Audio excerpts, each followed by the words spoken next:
Hello ನಮಸ್ಕಾರ. ನಾನಿವತ್ತು ಬೆಳಗ್ಗೆ ಎದ್ದು ಹಾಲು ಕರಿಬೇಕಿತ್ತು, ಅದಕ್ಕೆ ಕರ ಬಿಟ್ಟಿದ್ದೆ. ನಮ್ಮಮ್ಮ ಹಾಲು ಕರ್ಕೊಂತ ಇತ್ತು. ಕರ ಎಲ್ಲ ಕಟ್ಟಾಕಿ ನಾನು ಹುಲ್ ತರಕಂತ ಹೊಲಕ್ಕೆ ಹೋದೆ.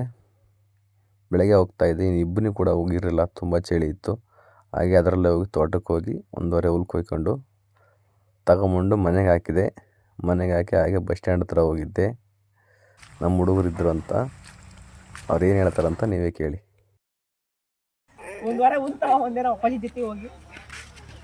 ಹಾಗೆ ಇವತ್ತು ತಡಸಳ್ಳಿಲಿ ಹೋರಿ ಹಬ್ಬ ಇತ್ತು. ಹೋರಿ ಹಬ್ಬ ನೋಡೋಕ್ಕಂತ ನಾನು ನಮ್ಮ ಫ್ರೆಂಡ್ ಹೋಗಿದ್ದೀವಿ. ಹೋರಿ ತುಂಬ ಬಂದಿದ್ದವು, ತುಂಬ ಚೆನ್ನಾಗಿತ್ತು ಹೋರಿ ಹಬ್ಬ, ನೀವೇ ನೋಡಿ.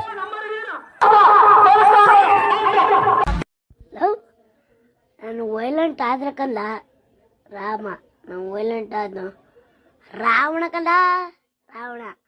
ನೀನು ಏನು ಮಾತಾಡಬೇಡ, ನನಗೆ ಸಿಟ್ಟಾದ್ರೆ ಹೊಡೆದಾಗ್ಬಿಡ್ತೀನಿ. ಹೋರಿ ಹಬ್ಬ ಎಲ್ಲ ಮುಗಿಸ್ಕೊಂಡು ಮನೆ ಕಡೆ ಹೊರ್ತೀವಿ. ಅಲ್ಲಿ ನೋಡಿ ಮರದ ಮೇಲೆ ಜನ ಉಳಿಯಕ್ಕೆ